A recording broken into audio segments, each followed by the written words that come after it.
ఏమంటే తండ్రి సినిమా చూసారా? చూసామండి. రివ్యూ పరంగా అయితే ఫస్ట్ ఇలాంటి సినిమాలకి రివ్యూలు చెప్పడం కన్నా, ఎందుకంటే ఎమోషనల్ అండ్ రియల్ స్టోరీ ఇది. మన తెర మీద ఎలా చూపించారు చందుమొండెటి అనేది భావం. నిజంగా చెప్పాలంటే ఒక కార్తికేయ 2 తర్వాత చందుమొండెటి గారు ఎన్నో మంచి ఆయనకి పాన్ ఇండియా సినిమాలు చేయొచ్చు, కానీ ఈ తండేల్ సినిమా నమ్మి నాగ చైతన్య గారు అండ్ చందుమొండెటి గారు 1 year ట్రావెల్ అయ్యి వాళ్ళిద్దరి కలయికలో ఈ సినిమా అనేది నిజంగా చాలా అద్భుతంగా రావడం జరిగింది.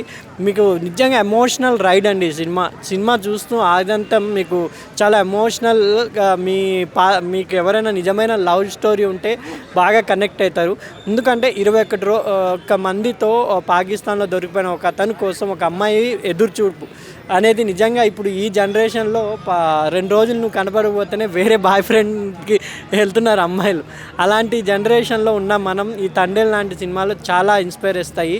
నిజంగా మత్స్యకారుల జీవితంలో నాగచైతన్య గారు కూడా తన హావాభావాల్ని ఓన్ చేసుకుని, అంటే నిజంగా తండేల్ రాజుగా ఆయన నాగచైతన్య ఎక్కడ కనపడుతుంది సినిమాలో ఒక రియల్ క్యారెక్టర్ ఉందా ఇది అన్నట్టుగా కనపడుతుంది. కాబట్టి సాయి పల్లవి గారు కూడా న్యాచురల్ యాక్టర్, దానికి ఎటువంటి నిర్వచనం లేదా న్యాచురల్ యాక్టర్గా సూపర్గా చేసింది.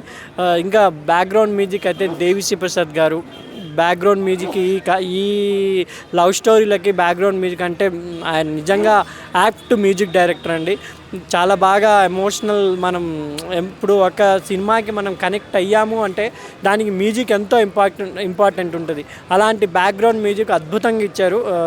దేవిశ్రీ ప్రసాద్ కనెక్ట్ చేస్తారు స్టోరీకి అండ్ బ్యాక్గ్రౌండ్ మ్యూజిక్ అనేది మనకు ఎమోషనల్ టచ్కి చాలా ఎమోషనల్గా టచ్ చేస్తారు దేవిశ్రీ ప్రసాద్ గారు. అది కాకుండా సాంగ్స్ బుజ్జి తల్లి సాంగ్ కానీ, జాతర సాంగ్ కానీ, రాములమ్మ జాతర ఆ సాంగ్ కానీ, ఇంకొకటి హైలస్సా ఇది కానీ నిజంగా ఇవన్నీ ఎంత బ్రహ్మాండంగా ఉన్నాయంటే నిజంగా ఈ సినిమా కలెక్షన్స్ అవన్నీ పక్కన పెడితే ఎమోషనల్గా ఒక మంచి ప్యూర్ లవ్ స్టోరీ, మన తెలుగు వాతావరణం, వైజాగ్ సముద్ర తీరాన, ఇది దాంట్లో 13 వస్తుంది, సముద్ర తీరాన హత్తుక్కునే ఒక ప్రేమ కథ అని దానికి దేశభక్తి టచ్ ఇస్తూ చాలా అద్భుతంగా తీశారు చందుమొండెటి గారు. ఈ సినిమా గురించి ఎక్కువ చెప్పాలి అంటే ఒక ఎమోషనల్ లవ్ స్టోరీ.